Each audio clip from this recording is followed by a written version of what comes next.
What's up, internet world, and welcome back to the channel. Today I bring you every young man's dream. This is the 2021 Chevy Colorado ZR2.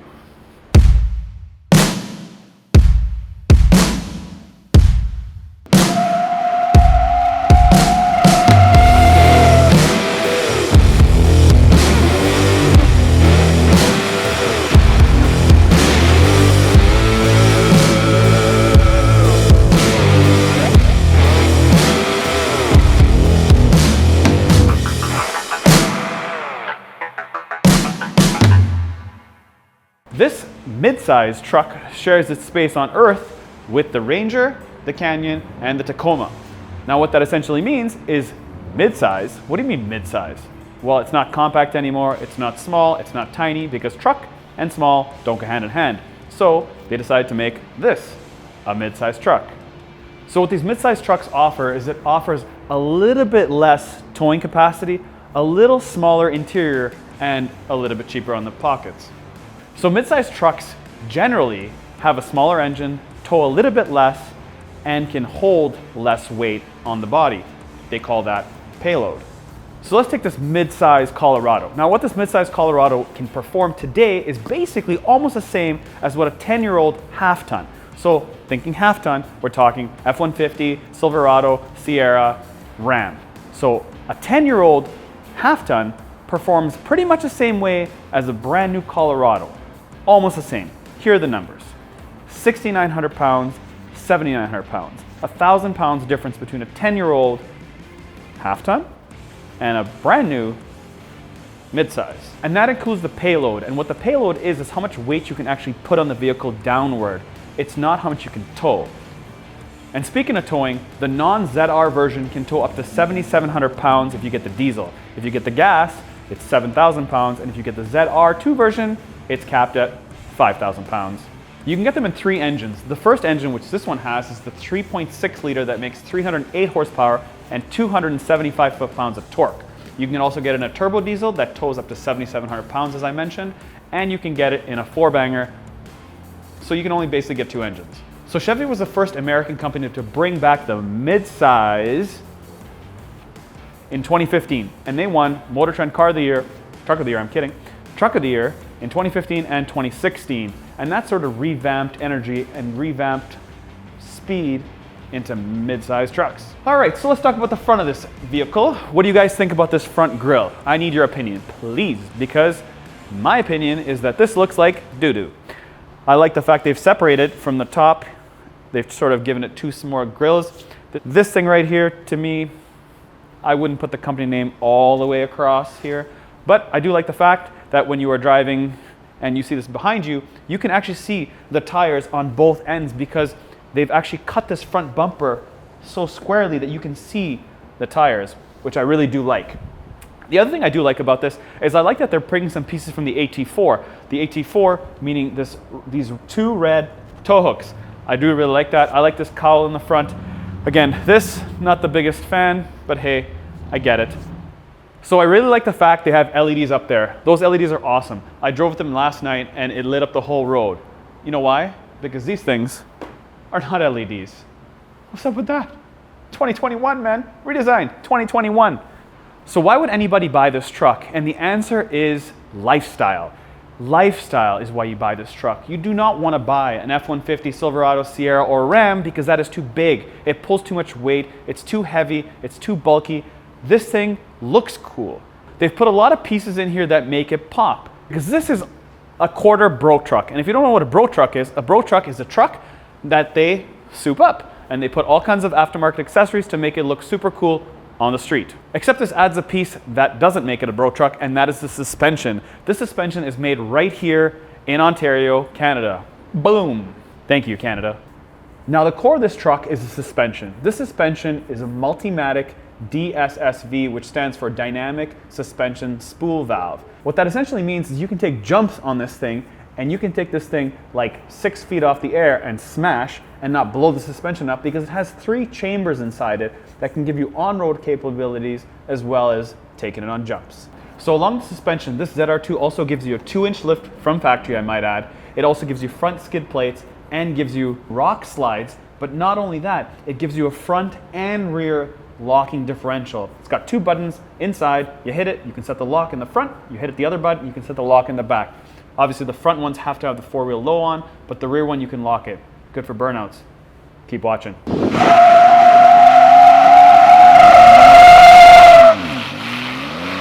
So on the side of this Colorado, I like the fact that back and front fenders are flared out. I also do like this off-road rocker panel here that protects the rocker. Yeah, this little piece does get you in the back here when it's all muddy. Kind of annoying, but I do really like that, the way it looks, it all flows together. I also like this thing. That is cool. That reminds me of when I was young, playing with these little Tonka cars. Quality check. Front and back fender liners are actually not plastic. They are carpeted. They have a carpeted material similar to luxury cars. Thank you. And in the front you can't see the suspension, but in the back you clearly can. And when you walk up to the vehicle right here, you can clearly see it says Multimatic DSSV Position Sensitive Spool Valve Dampening. That is kind of cool. Makes you feel like you have an aftermarket piece on a car from factory. And that ticks the box. So for this 2021 soft open, I like it. What I don't like though is, I know it's a Chevy, but why do you have to put your whole name over here? Just give me the badge. That's it, man. Give me the badge. Don't write your whole name. This is like from the Avalanche days. This is old school. Give me something new and fresh. You've already put Colorado and the ZR badging. Why? Like, there's just way too much going on. For this price point, I would expect a little more features for a 2021. Just even give me the step in to get into this high truck. Like, this thing's high. I need a ladder to get in. So give me that footstep like you got in the Sierra. This is the Dusk Special Edition ZR2, and you get these 17-inch wheels that are gloss black with these mud tires that are 17, 265, 65, 17s for mud. All right, guys, so we're gonna get in the back of the vehicle and see how much space we have. So, well, thank God we got a trunk here, because, all right, perfect. There we go. This is what I need to get in the back of this thing. Perfect. So I'm in the back of the Chevy Colorado here, and this is exactly how I remembered all the older ones. They were small, tight, not a lot of room. I feel like you could not sit here for 3 hours, so nobody is gonna buy this and stick people in the back of this thing for 3 hours or 4 hours on a road trip, which kind of defeats the purpose of getting a vehicle that's lifestyle based, that's designed to go skiing, off-roading, camping. Those are long adventures. They're not short adventures. And if I'm sitting in the back here, and I'm not a tall guy, and there is some room for sure, but it's pretty cramped. I'm not sure if all vehicles are like this, but I think it's really designed for 2 people, or maybe 3 at the most. But this is not a 5-person vehicle. But anyways, you've got 2 USBs in the back, as well as a cigarette plug lighter.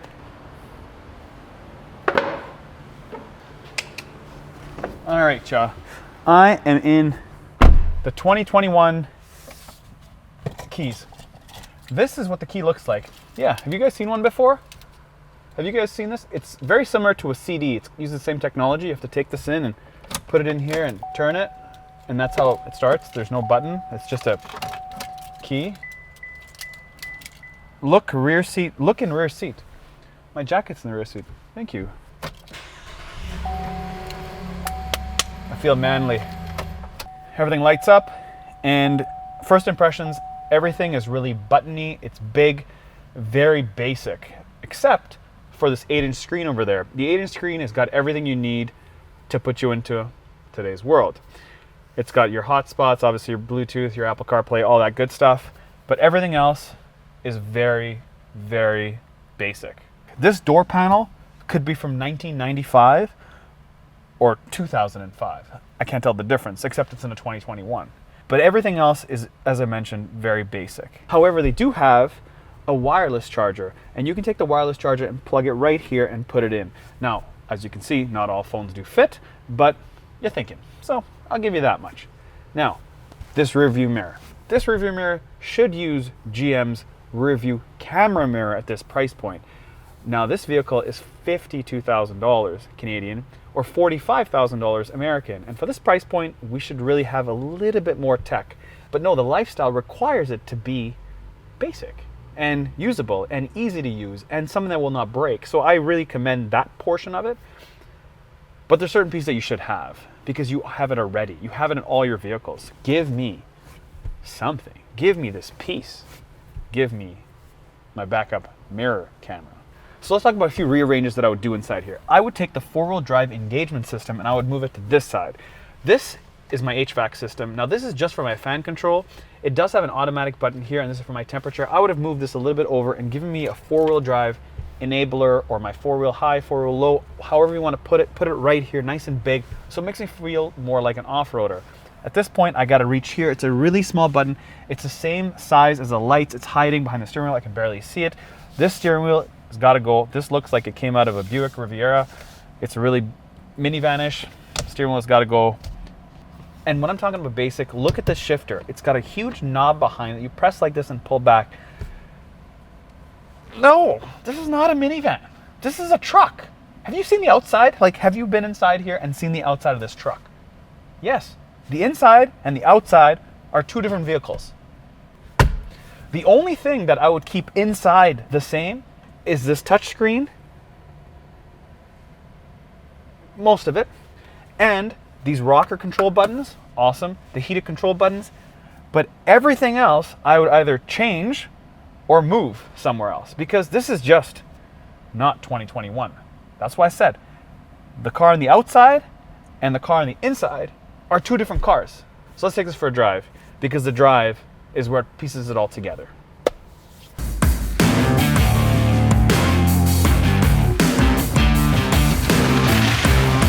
So we're in the 2021 Colorado and this is the key and this key goes in the ignition because there is no push button start and that is fine, except I wish we had a bit of a more chunkier key. And this is really funny. It doesn't have, you know, when you go to a certain speed, like 7 miles an hour, and then the doors lock, it doesn't have that. It just goes into lock as soon as you put it into drive. So I can go. Good times. All right, so let's see what this thing can do. So this has a 308 horsepower motor that's in the other vehicles we've tested, like the Acadia, the Cadillacs, the Blazer. So I'm expecting to be relatively fast here. And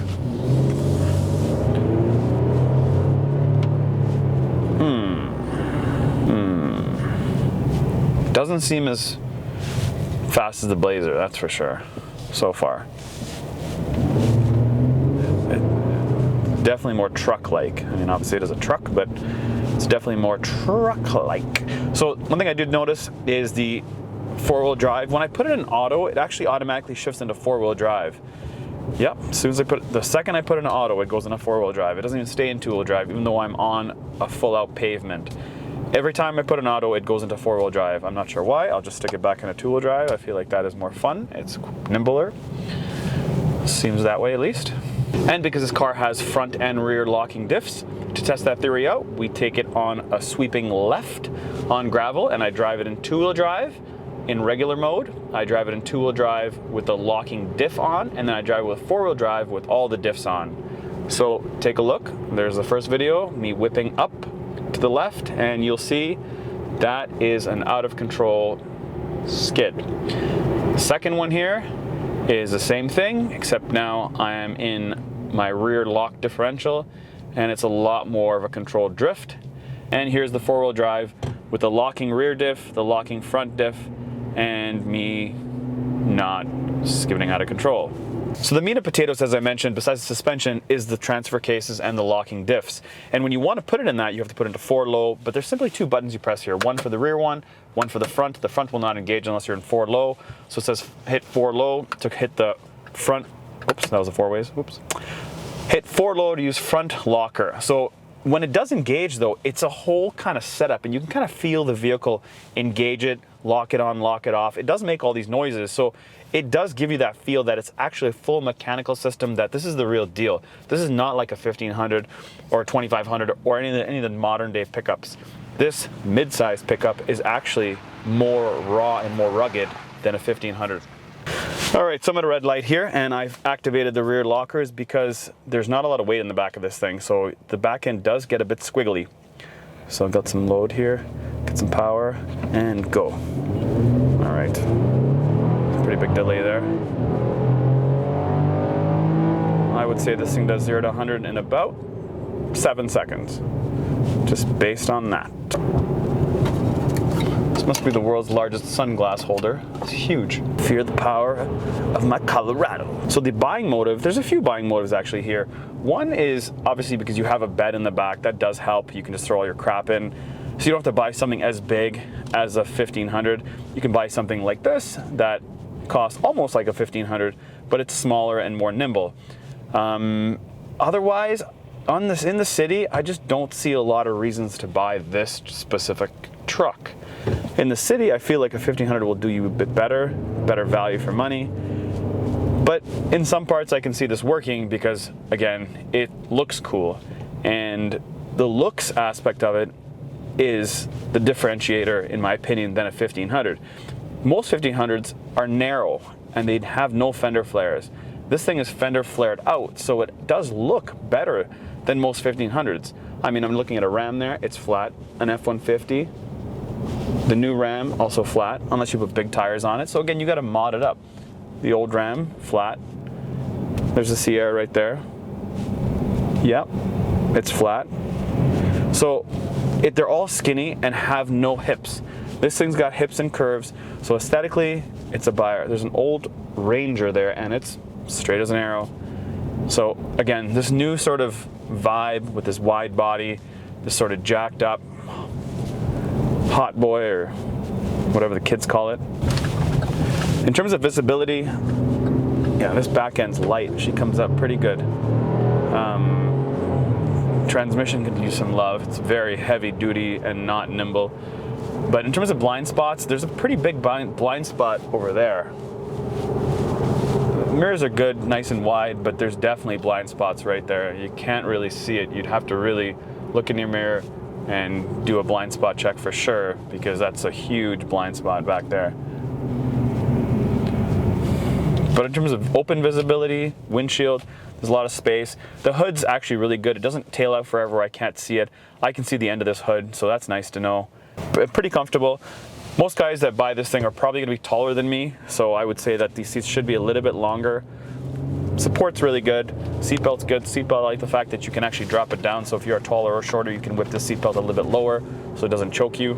It is cool that the heated seats have just the heating on the back, or heating at the back and your butt. I like that fact, that it's not just individual. I like that you can choose the intensity of the back and the butt. So there's 3 intensities for the back and 3 intensities for the back and the butt. One thing I think they should have had at this price point is the ability to have a rear slider on the rear window. It's manual, you've got to move it with your hand left and right. At this price point, it's still almost as big as a 1500. You should really have a slider here like some of the newer ones. This is a 2021, I would have expected that. But it does get a lot of attention. I am seeing people looking at me. It does look pretty cool, so I guess take that for what it's worth. At about 2,500 to 3,500, you get this bit of a drone, this truck-like. It just needs a little bit more air through the motor, so all the guys that are going to mod this thing, let me know and see if there is more power sort of sitting there. It feels like it feels like GM is holding this thing back. There is more to this motor than what I'm feeling, and they should let it breathe a little bit more. I'm sure you can get 350 horse out of this thing and let it breathe pretty well, because it does feel like it's just suffering for air here. Because if we're going to load this thing up, it's going to feel pretty slow, which is strange because it has 308 horsepower. It's missing the sugar in the jam, that's for sure. But also it could be that the fact that we are 2 inches higher, that sometimes perception changes when you're sitting higher off the ground than when you're sitting lower in the ground. Excuses. All right, guys, thank you very much. On behalf of me, Mike, and Ian behind the camera, thank you very, very much for watching this video on this Colorado. If there's something else you guys would like me to review, please let me know in the comments below. Or if you have a car that you'd like us to review, please follow us on Instagram or email info@accelerate.ca. Thank you very much for watching, and don't forget to subscribe.